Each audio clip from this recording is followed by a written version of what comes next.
साथियों, अवसर प्रमाद बरतने का है नहीं। समयदान ही युग धर्म। लेखक श्री राम शर्मा आचार्य, क्रांति धर्मी युग साहित्य, KD 20, पृष्ठ 8 से पढ़कर सुनाते हैं। आइए सुनते हैं।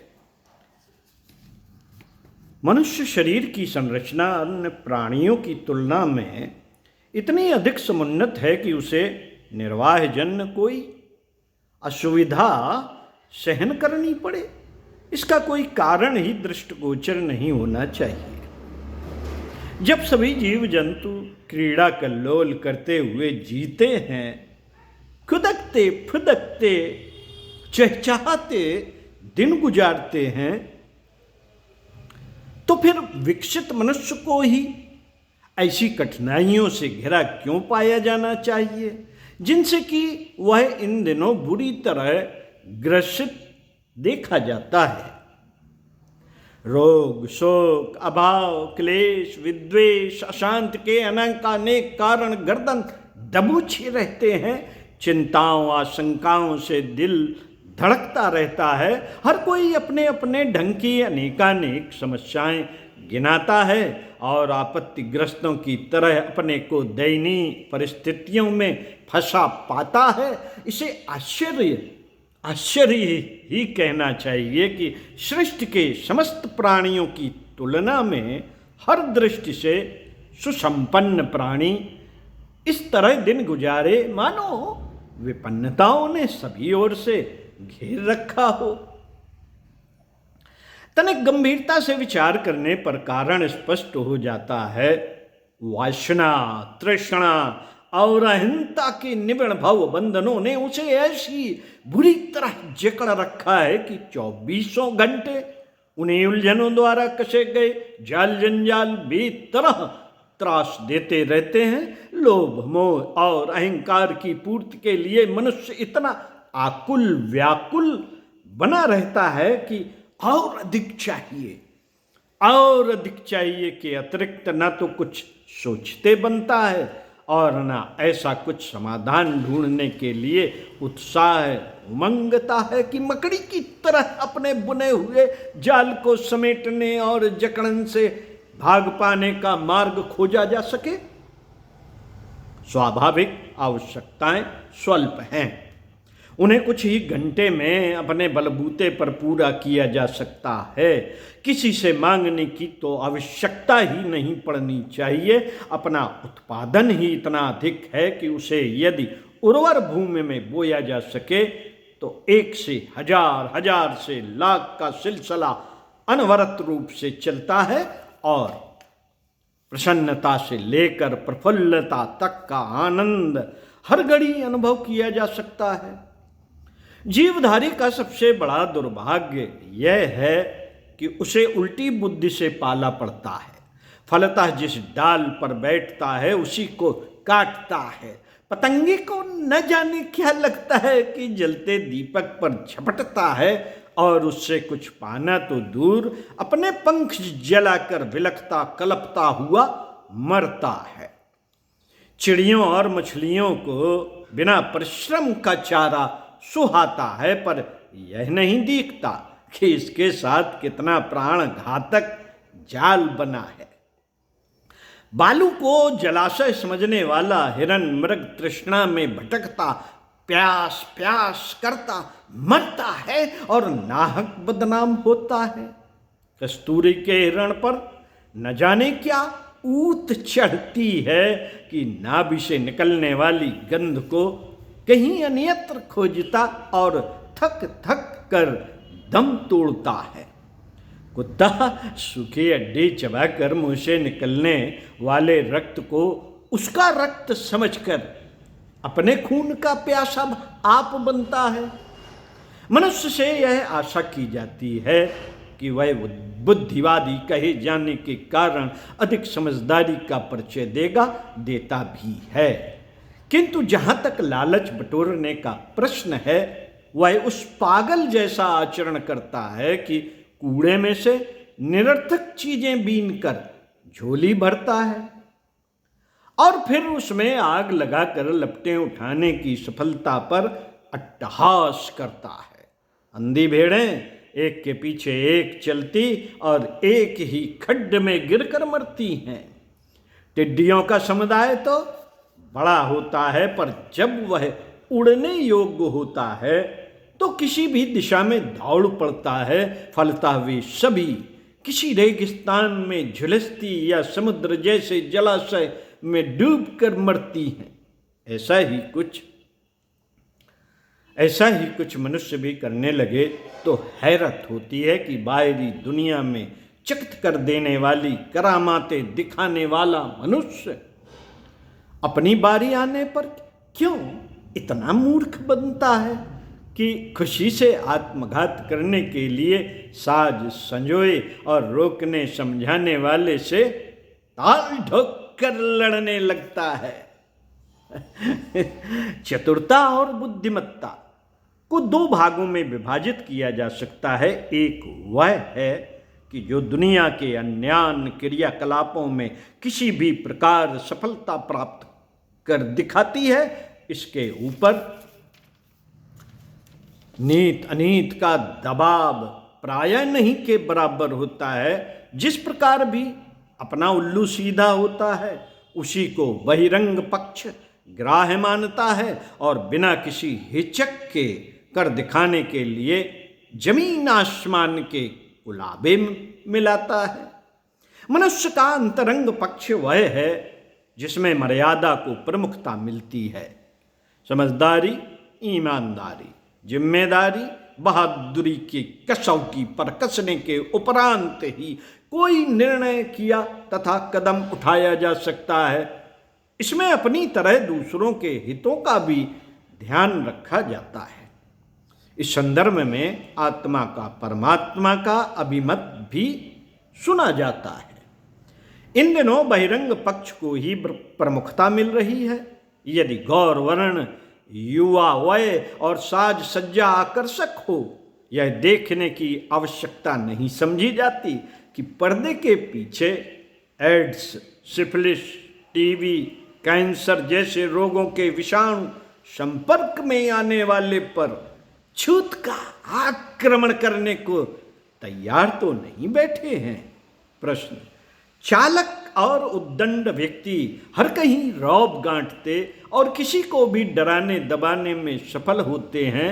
संपन्नों में भी अधिकांश लोगों की संपदा औचित्य के सहारे की कमाई हुई नहीं होती। नेतृत्व स्तर की आदर्शवादी स्पीचें झाड़ने वाले बहुधा रंगे शियार और बगुला भगत पाए जाते हैं। इसके ठीक विपरीत ऐसे लोग भी होते हैं जो प्रामाणिकता और प्रखरता को अक्षुण्ण बनाए रखने के लिए बड़े से बड़ा कष्ट सहने और ऊपर से दूनी कीमत चुकाने के लिए भी तैयार रहते हैं। उनकी काया नहीं चरित्र प्रेरणा का स्रोत बनता है। उनकी काया नहीं चरित्र प्रेरणा का स्रोत बनता है और असंख्यों को ऊंचा उठाने, आगे बढ़ाने में सफल होता है।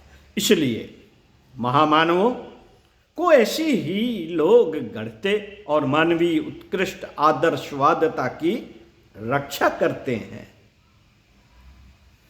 साथियों, किंतु उन अनगढ़ों को क्या कहा जाए? उन अनगढ़ों को क्या कहा जाए जो चतुरता, विडंबना और ठाट बाट की सज्जा के अतिरिक्त और किसी का लोहा मानने के लिए ही तैयार नहीं होते। बहुत बहुमतशी विडंबना का होने से लोगों का झुकाव भी उन्हीं की ओर पाया जाता है। इसलिए तथाकथित लोकमत को न तो मान्यता दी जा सकती है और न उसके अनुसरण से मानवीय गरिमा की रक्षा ही होती है। बड़ों का विस्तार देखकर चमत्कृत होने की अपेक्षा औचित्य इसी में है कि महानता का अवलंबन लिया और अभिवंदन किया जाए, भले ही वह दुर्बल या पराजित ही क्यों ना रही हो।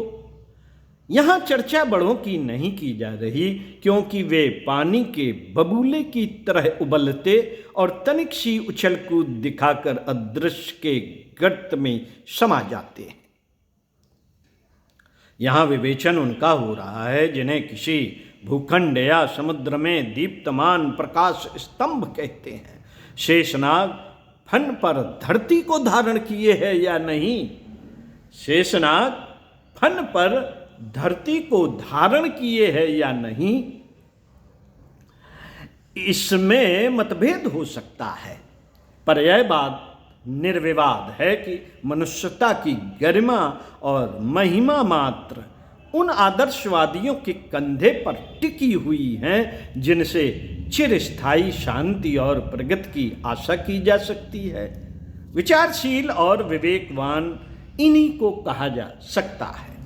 चतुर लोग प्रचलित क्रियाकलापों में अपनी विशिष्टता का परिचय देते और जिस प्रकार लाभ अर्जित कर दिखाते हैं, किंतु विवेकवानों को तो यही सोचना एवं कराना पड़ता है जिससे मर्यादाएं निभती रहें और शालीनता की उमंगें उभरती रहें। ऐसे गौरवशाली मान्यता के धनी लोगों के सामने 3 समस्या प्रमुख रहती हैं।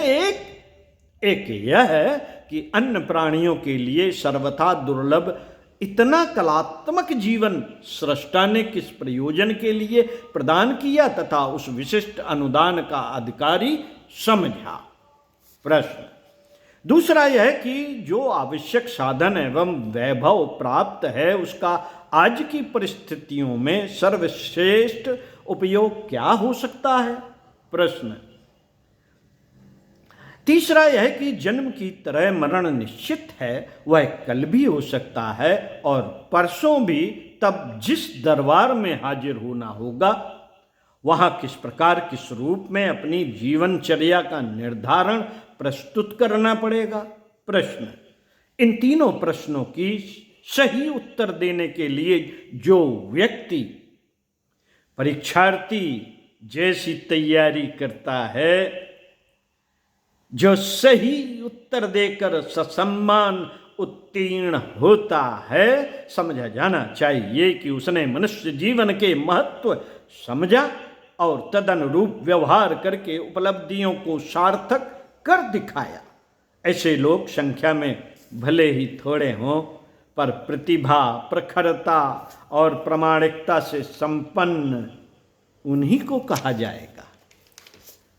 मित्रों, जिन्हें इन प्रश्नों से कुछ लेना देना नहीं है, जो इस तरह कभी सोचते नहीं, सोचने की आवश्यकता नहीं समझते, फुर्सत नहीं पाते, वे मनुष्य समुदाय के घटक तो हो सकते हैं, पर वे वस्तुतः किसी अन्य लोक के प्राणी ही कहे जा सकते हैं। व्यंग में उन्हें पृथ्वी के यक्ष, गंधर्व, किन्नर भी कह सकते हैं। फूहड़ शब्दों में इन्हें बड़े आदमी, चतुरता के धनी, बहेलिया, कलावंत भी कहा जा सकता है। वे अपनी चतुरता के बल पर खोटे सिक्के की तरह दांत लगाने पर चले तो जाते हैं, पर मनुष्यता की हर कसौटी पर अनुपयुक्त ही सिद्ध होते हैं।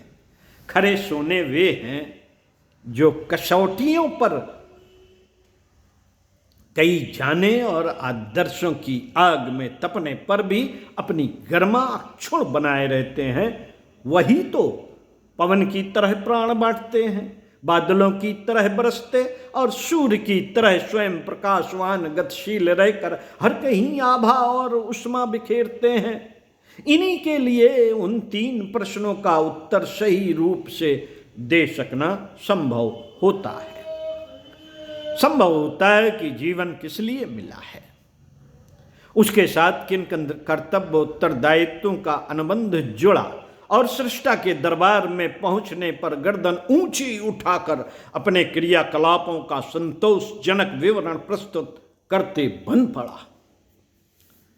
पेट प्रजनन के लिए तो कृम कीटक भी जी लेते हैं।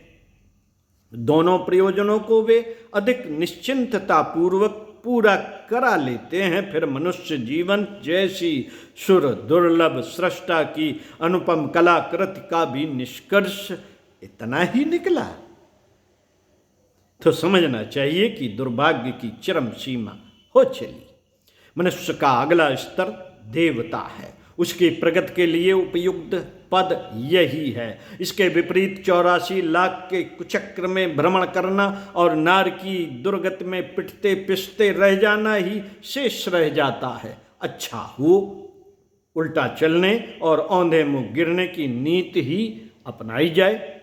साधारण समय में साधारण रीत से भी सोचा और धीमा कदम उठाया जा सकता है, किंतु कभी कभी ऐसे समय भी आते हैं जिनमें निर्णय तुरंत करने और कदम अविलंब उठाने पड़ते हैं।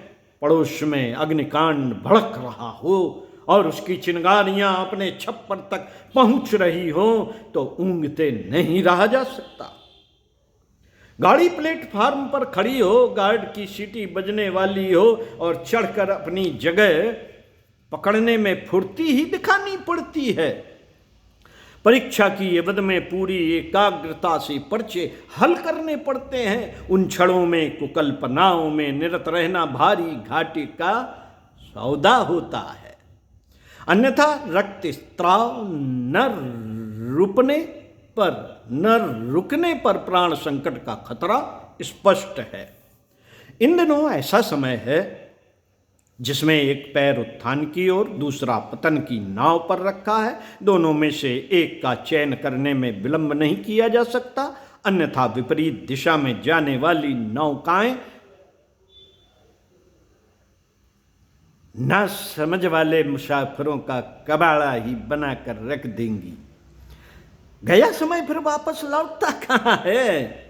हनुमान ने, विभीषण ने, अर्जुन ने, बुद्ध ने अपने निर्णय तत्काल कर लिए थे।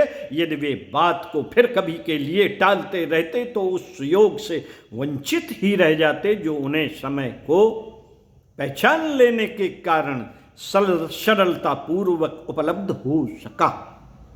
फसल के बोने और काटने की कुछ दिन की अवधि निर्धारित रहती है। जो उसे गंवा देते हैं उनके हाथ से फसल की आधी कमाई निकल जाती है। प्रमादियों सदा ही अतिशय घाटे का निमित्त कारण है, पर कई बार अलभ्य अवसर सामने होता है और वह अवसर अन्य मनस्यकता तनक भी सहन नहीं करता। घुड़दौड़ में अच्छे घोड़ा वाला भी यदि अस्त व्यस्त गति का हो तो उसके हाथ पराजय के अतिरिक्त और क्या लगने वाला है। नारद का परामर्श मानने में जिन्होंने आनाकानी नहीं की वे ध्रुव, प्रहलाद, उमा, सावित्री की तरह अजर अमर हो गए। अन्यथा मूढ़मति बहुमूल संकेतों और संदेशों को भी इस कान से सुनते और उस कान निकालते रहते हैं। ज्ञान की सार्थकता कर्म के साथ जुड़ने पर ही बन पड़ती है। साथियों, इस प्रयोजन को चरितार्थ करने का ठीक यही समय है। पंडित श्री राम शर्मा आचार्य चिंतन मनन जरूर कीजिए, सोचिए, विचार कीजिए, क्या कहीं हम चूक तो नहीं गए। इसी विषय पर अगले वीडियो में पृष्ठ 14 से पढ़कर सुनाएंगे। अभूतपूर्व अवसर जिसे चूका ना जाए। ओम शांति।